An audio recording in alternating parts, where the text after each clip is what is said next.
এদিকে হচ্ছে কুমড়ো ভাজা, এরকম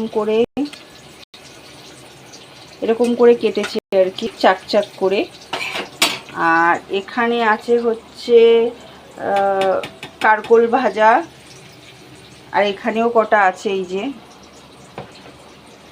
আর এখানে হয়েছে রান্না, গামলা ভর্তি ভাত আছে,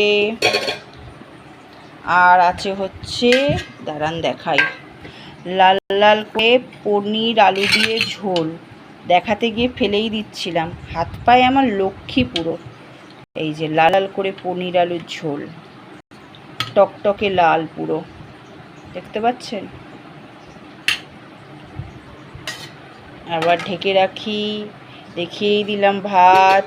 এখানে আছে পনির আলুর ঝোল, এই যে।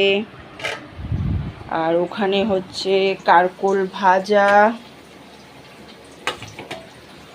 এখানে হচ্ছে কুমড়ো ভাজা। কে কে খাবেন তাড়াতাড়ি করে চলে আসুন।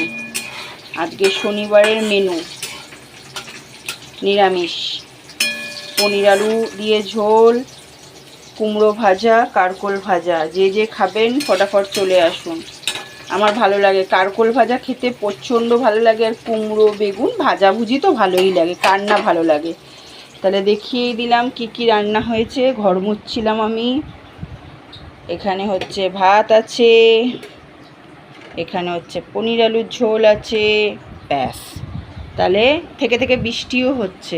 ও মানে এটা কি বলে, খুশ খবর, খুব মানে খুশির খবর আর কি, বৃষ্টিও হচ্ছে থেকে থেকে। তো দেখিয়ে দিলাম বন্ধুরা, টাটা। যারা যারা খাবেন তাড়াতাড়ি চলে আসুন। লাল লাল করে পনির আলুর ঝোলটা দেখিয়ে দিলাম, খেতে বেশ ভালোই লাগবে।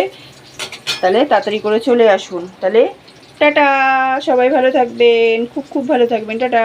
যারা যারা খাবেন তারা তারা আমার পরিবারে চলে আসুন, আমার সঙ্গে যুক্ত হয়ে যান। এত সুন্দর সুন্দর টেস্টি টেস্টি খাবার খাওয়ার জন্য আমার পরিবারে যুক্ত হয়ে যান। চলে আসুন, টাটা, বাই।